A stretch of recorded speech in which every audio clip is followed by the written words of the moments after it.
Сайн уу? Ан уу байна? Энэ удаагийн арьсан арчлалын видеогоор эрэгтэйчүүдийн арьс арчилгааны тухай хүндий гэж бодлоо. Тэгэхээр бидний арьс арчилгааны бүтээгдэхүүнүүд агуулгадж байдаг идэвхтэй орцуудыг арьсанд үзүүлэх нөлөө нь тухайн хэрэглэж байгаа хүний хүйс болон наснаас тэр бүр хамаарат байдаггүй боловч тухайн хүний арьсанд юу хэрэгтэй байна вэ гэдгийг тодорхойлоход тэр хүний өөрийнх нь онцлог нөлөөлж байдаг. Жишээ нь эмэгтэйчүүдтэй харьцуулахад эрчүүдийн арьс нь биднийхээс ойролцоогоор 25%-аар зузаан байдгийн дээр илүү хэмжээний себум буюу токсиг ялгаруулж байдаг байна. Тэгэхээр би өөрийнхөө ануу харч үтсийг beauty Instagram хаягаараа дамжуулан эрчүүдээс өөрсдийнхөө арьс арчилгаанд тулгамддаг гол асуудлууд юу байдаг вэ гэдгийг надтай хуваалцахыг хүссэн юм. Сайн уу? За, эрэгтэйчүүдэд тулгамддаг гол асуудлуудын, арьсны асуудлуудын нэг нь болохоор хамгийн түрүүнд ер нь хар батганууд орно. Дараагаар нь нөхцөлт, арьсны нөхцөлт, тэгээд тэр нөхцөлт нь ялангуяа энэ хамрны хэсгийн нөхцөлт, дараагаар нь батгнууд ч юм уу ингээд орох байгаа. За тэгээд эднэрийг бид нар яаж шийдэх вэ гэд эмэгтэйчүүдээс ч юм уу асуухлаар тэр хүмүүс өмнө болохоор нүрээ бутгахаа өмнө хэрэгэлдэг гоо сайхны бүтээгдэхүүнүүдэд санал болгоод идэг. Бид нар болохоор яг нүүр будалтынхаа хэрэгэлдэг биш, яг арьсныхаа эрүүл мэндэд тустай тийм бүтээгдэхүүнийг хэрэглэмээр байдаг учраас яг аль бүтээгдэхүүнийг сонгож хэрэглэхээ мэддэггүй. Андрогийн гээд даавар их гормон хөө тэрслоод нэг тотлог амар ихтэй ш 2 дахин энгийн нэг хүний бодвол тэгээ тэрийг нь яаж шийдэх арга зам мэдэхгүй тэгээд никотинамид болон салцилын хүчлээр нийлүүлээд хэрэглэсэн ч гэсэн баг тослог нь хэвээрээ баг бийждэг нэг тиймэрхүү асуудал байгаа. Тэрийг бүр яагаад ч болоод шийдэж чадахгүй. Эрүүгээр гардаг улаан батгах шилтийн асуудал айгүй түгээмэл байдаг. Тэр нь ялангуяа өвлийн цагаар бохирдол ихтэй үед дээрэс нь оролт үрэгдэх үеэр айгүйх хурцдаж гардаг гэх юм да. Тэгээд тэрний үр дагавраар тэр батган алга болсон ч гэсэн чиний тайлбарлсан байсан hyperpigmentation буюу батганы дараачлалтын сорвжилт, нөсөөжилт айгүйх болцсон байдаг.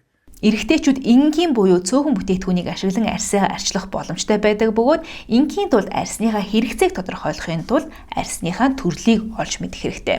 Эрэгтэй эмэгтэй арьсны төрлийг тодорхойлох арга барил адилхан байдаг учраас энэ тухай хийж байсан видеогоо би дээр карт хэсэгт болон видеоны доор тайлбар хэсэгт холбочихъя. Тийшээ орж өөрийнхөө арьсны төрлийг тодорхойлон олж мэдэх боломжтой. Үүний дараа өөрийнхөө арьсанд тохиромжтой дэглэмийг буюу skin care рутинийг босгож авах хэрэгтэй юм.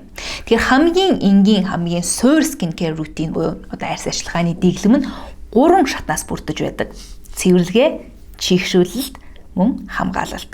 За мөн хэрэг шаардлагатай тохиолдолд цэвэрлэгээ, чийгшүүлэлт хоёрын голоор эмчилгээний шатыг нэмж болдог.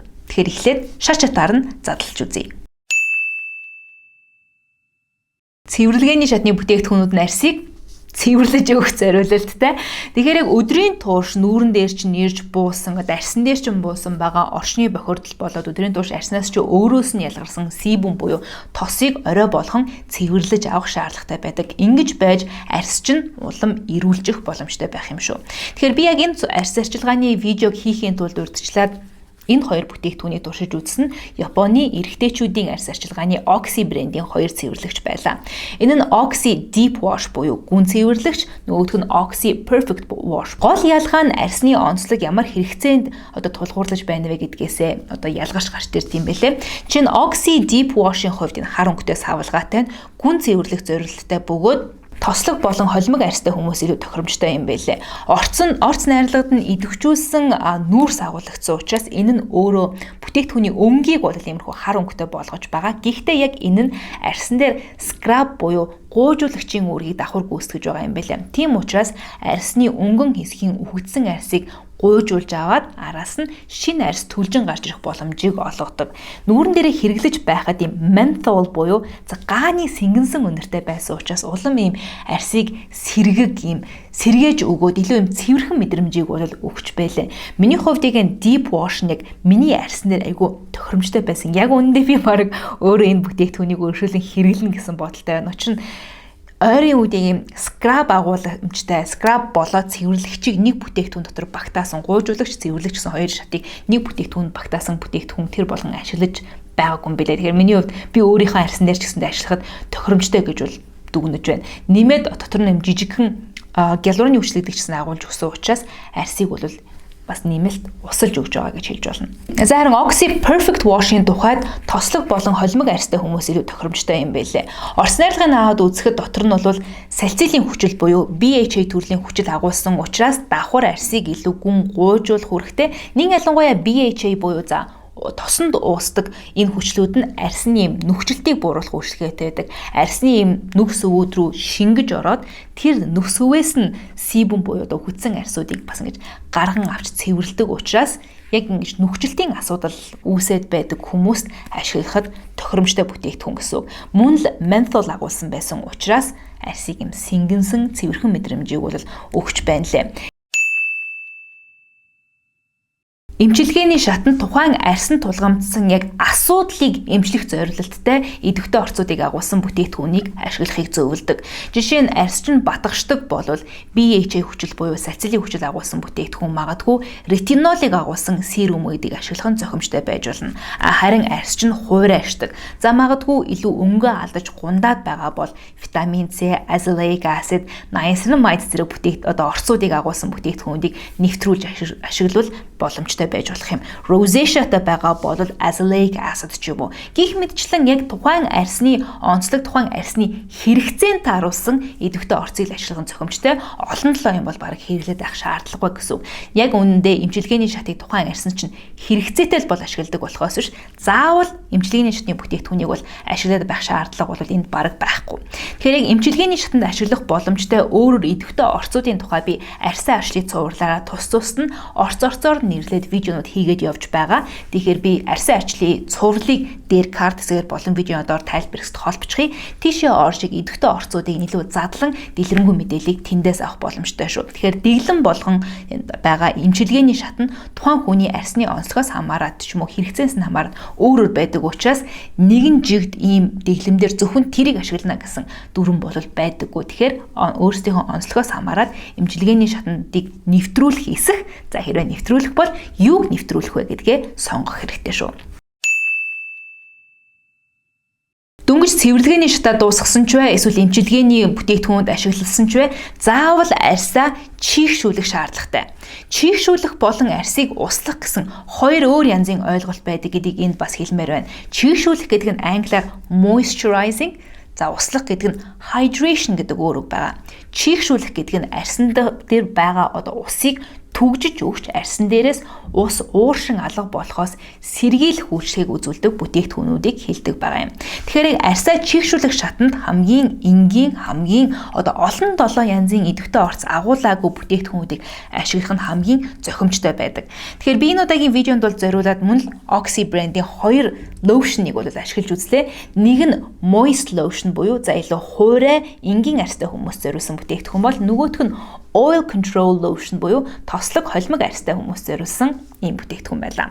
За илүү хуурай арьстайгаас нэхлэе л да. Moist lotion-ы хувьд бол задлаад гойжуулаад үзэхэд гиалураны хүчлээр баяжуулсан тийм тоник эссенц дэнлээд төстэй бүтцтэй мөртлөөсөө түрхсний дараа бол ингээд арьсыг чигийг түгжиж өгж байгаа мэдрэмжийг бол араас нь өгч илээ. Миний хувьд олон дахин давхарлаж ингэж түрхэхэд ер нь заавал олон дахин давхарлах шаардлагагүй л дээ. Гэхдээ би нэг layer тавьчаад магадгүй жоохон хатааж байгаа дараагийн хоёр дахь layer-ээ тавиад үзэхэд арьсан дээр айгүй гоё нөлөөг бол үзүүлж илээ. Дээрээс ингээд давхарлаад байхад хууларч унаад байхгүй яг тэндээ тогтож ирсний дээр тэгээ бүтцийн хувьд арай жоохон тийм эссенц маягийн тийм жоохон зунгаарлцсан учраас илүү хуурай энгийн арьстай хүмүүс ашиглахад тохиромжтой бүтээгдэхүүн гэсэн үг. За харин oil control lotion бол нэрнээс нь сонсоход бол ойлгомжтой тослог холимог арьстай хүмүүс зориулсан тослогийг удирдах зорилттой гэсэн үг. Бүтцийн хувьд нөгөө moist lotion-тэйгээ харьцуулахад хамаагүй шингэний дээр үндсэндээ задлаад үзэхэд гарын дээр ингээ асгарж байгаа мэт юм шингэхнэр бол гарч ирдэг. Яг энэ хэлбэрээр нь арьсан дээрээ зөөлөн шавшиж шингээхэд арьсыг яг угсалж чийгшүүлэх шатыг аль алийг нь хийж байсан. Угаасаа хөнгөн бүтцтэй учраас ч тэрүү арьсан дээрээ зузаан юм төрөх сонирхолгүй байгаа юм тослог холимог арьстай хүмүүсийн арьсанд маш зөв зохицох юм байлээ. Хангалттай усын нөгөө зогсохгүй өмнө нь байгаа арьсан дээр байгаа чийгийг түгжиж өгөх үйлчлэгийг oil control lotion бол үзүүлж байлаа. Тэгэхээр энэ аль аль бүтээгдэхүүнүүд нь арьсыг услах, чийгшүүлэх шатуудыг аль алийг нь шингээж өгж байгаа гэдэг утгаараа нэг шатаар олон бүтээгдэхүүнийг нэг дор багцлсан айгу смарт шийдлийн бүтээгдэхүүн шиг надад санагдлаа. Өглөөний арьс арчилгааны үеэр заавал байх ёстой нэг шат нь хамгаалах шатны бүтээгдэхүүнүүд. Бидний арьс өдөржингөө өөрийгөө хамгаалах гэж модер бол явдаг учраас энийг дэмжих зорилгоор нарны хитягаан туяас хамгаалах зорилттой бүтээгдэхүүнийг арьс арчилгааныхаа хамгийн сүүлийн шат болгон өглөөдөө заавал нэвтрүүлж байгаарай. Тэгэхээр яг нарны тос буюу нарнаас хамгаалах бүтээгдэхүүнүүдийн савлгаан дээр байгаа хамгаалтын фактыг бүтнээр нь авч хүртэхийн тулд бас зөв хэрэглэх хэрэгтэй байдаг. Өөрөөр хэлбэл хангалттай хэмжээгээр хангалттай тогтмол байдлаар бол түрхэж явах хэрэгтэй байдаг юм шүү. Хэмжээний хувьд бол ойролцоолоод авч үзэх юм бол өөрийнхөө 3 хурууны дагуу бол түрхэж тосыг сонгож аваад өөрийн нүүр болоод хүзүүн дээрээ бол байнга түрхэж явах хэрэгтэй.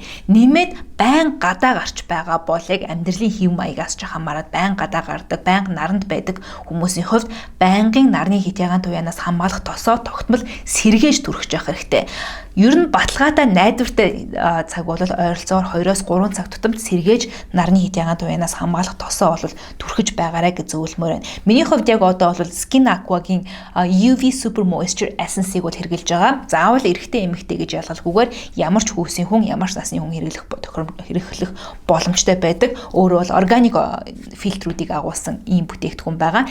Би яг цаашаа дэлгэрэнгүй илүү нарны хитягаан туяанаас хамгаалах идэвхтэй орцуудын тухай, ер нь органик бус фильтрүүдийн тухай, ер нь нарны хитягаан туяануудын ялгааны тухай би бас тусна видеогоор хөндөж байсан. Тэгэхээр тэрний талаар дэлгэрэнгүй мэдмээр байх юм бол тэр видео би дээр карт хэсэгт болоод видеоноор тайлбарт холбож өгчихье. Тэгэхээр товчхондоо ийм байгааг улам бүр дэлгэрүүлэн үзье гэх юм бол тэр видео руу орж үзээрэй гэж зөвлөмөр байна.